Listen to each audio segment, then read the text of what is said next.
La particularité de ce projet, c'est de faire d'une petite maison sombre et très étroite, très basse de plafond, d'essayer d'en faire quelque chose de beaucoup plus ouvert, de beaucoup plus spacieux et surtout de faire entrer la lumière. Et je pense qu'on a réussi à notre coup.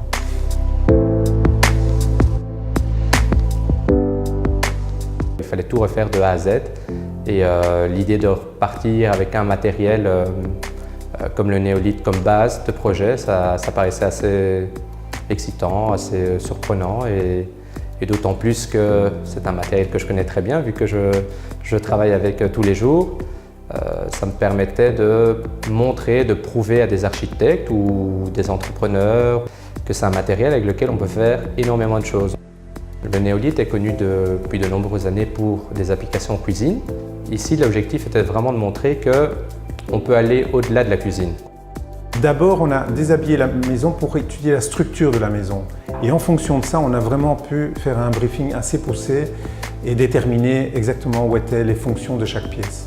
Donc mon inspiration, ça a été vraiment au rez-de-chaussée de faire un espace un peu comme un loft, où tout est ouvert. On a une cuisine qui est totalement en communication avec la salle à manger et le salon. Et essayer de faire entrer la lumière de tous les côtés. Et la deuxième chose, c'est vraiment avoir des grandes surfaces, ce pourquoi on a choisi un sol en néolithe clair qui agrandit vraiment l'espace et qui donne une notion d'espace. D'abord, le néolithe, je l'utilise depuis longtemps puisque c'est un matériau qui est extrêmement léger, extrêmement fin. C'est tellement léger qu'on peut le fixer sur des portes et on a une matière qui est vraiment indestructible. Pour tout ce qui est plan de travail, évidemment, ce qui est génial pour une cuisine, c'est que c'est totalement hygiénique comme matériau puisqu'il est non poreux. Et on peut même, si on veut s'amuser à couper avec un couteau, en fait, on n'abîme pas du tout la surface, ce qui n'est pas le cas avec du bois, de l'inox ou d'autres matériaux. Ce que j'aime aussi beaucoup avec le néolithe, c'est le marier avec du bois naturel, avec du chêne en l'occurrence ici. Pour la cuisine, on a choisi un ensemble qui imite le marbre de manière assez extraordinaire. Par contre, aux étages, on a travaillé avec d'autres coloris, d'autres matières. Mais par exemple, pour la salle de douche, j'ai travaillé vraiment avec une notion de black and white. Donc j'ai combiné un Nero Marquina avec un Arctic White pour avoir vraiment du contraste. Au niveau de la chambre des maîtres, j'ai aussi fait une tête de lit complètement noire avec un néolithe qui s'appelle le cratère River Washed, qui a des effets un peu irisés. Et au niveau du grenier, là j'ai carrément travaillé avec quelque chose de tout à fait blanc, l'Arctic White. Et l'Arctic White en fait sublime complètement cet espace. On a l'impression d'être dans un loft alors que c'est tout petit. Ce que je trouvais intéressant avec le néolithe, c'est sa légèreté et surtout les dimensions de plaques qui peuvent être énormes, qu'on peut porter à 2 ouvriers. Un autre aspect intéressant, c'est justement qu'on peut faire du monobloc.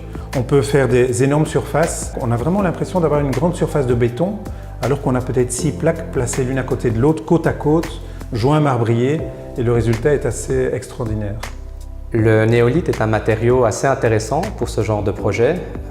Ça a des caractéristiques vraiment assez exceptionnelles. C'est un produit 100% naturel, hygiénique, qui n'est pas poreux. Donc par exemple pour la cuisine ici, ça résiste aux griffes. Ça résiste très fort à la chaleur. Un matériau aussi qui est capable d'imiter de nombreuses matières, des matières comme des matières métalliques, des matières comme du bois, des matières comme du marbre. Je ne pense pas qu'il y ait d'autres matériaux qui regroupent autant de caractéristiques. Le néolithe est un matériau très intéressant pour les projets de rénovation.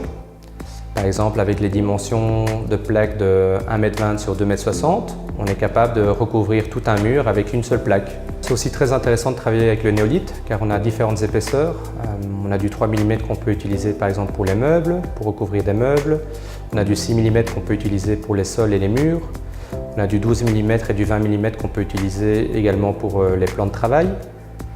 Alors ici, ça a été très intéressant de travailler avec le 6 mm parce que ça nous a permis de travailler sur mesure. C'est-à-dire que les placeurs ont coupé les tranches ici sur le site. Il y a très peu de joints et on a vraiment essayé d'optimiser un maximum la taille des tranches sur les sols et sur les murs.